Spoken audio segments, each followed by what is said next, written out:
guys, today we're going to unbox the Microsoft Surface. This is the laptop, Microsoft Surface laptop, Snapdragon, right? Yes. Ayan. And the RAM of this is 16 GB. 16 GB RAM and 512 SSD, and the memory is 512. Yes, and the processor is Snapdragon Plus and Elite. Okay. And this is color is known as Maya. Some people call it Sapphire or Matte Blue. And then the color is Sapphire blue. Oh, very nice.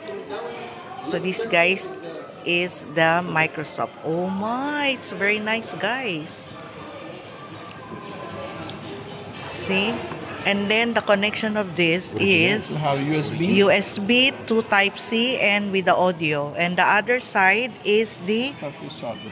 Yes, that is the charger of the Surface. So now we're going to switch on.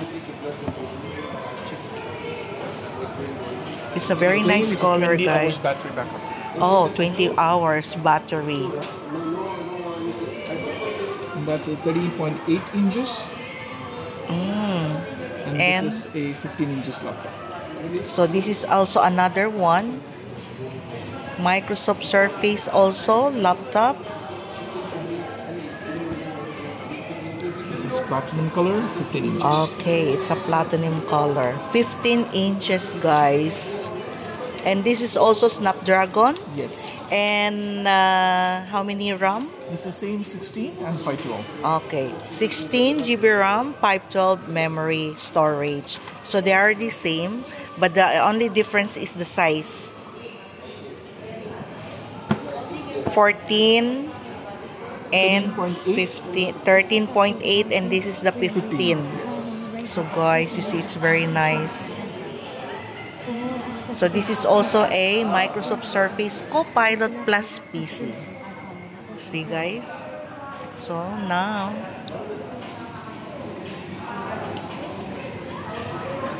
you're going to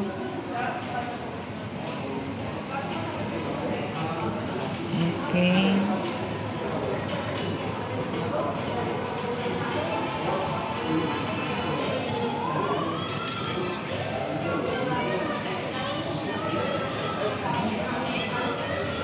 Come back and set it up.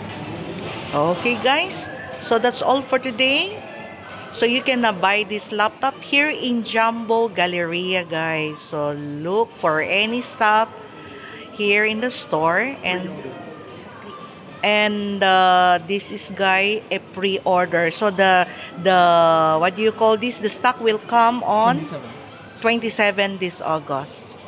So hurry up, guys, so that you can avail this laptop.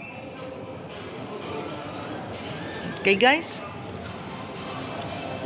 So that's all for today. So bye, guys. See you in my next vlog.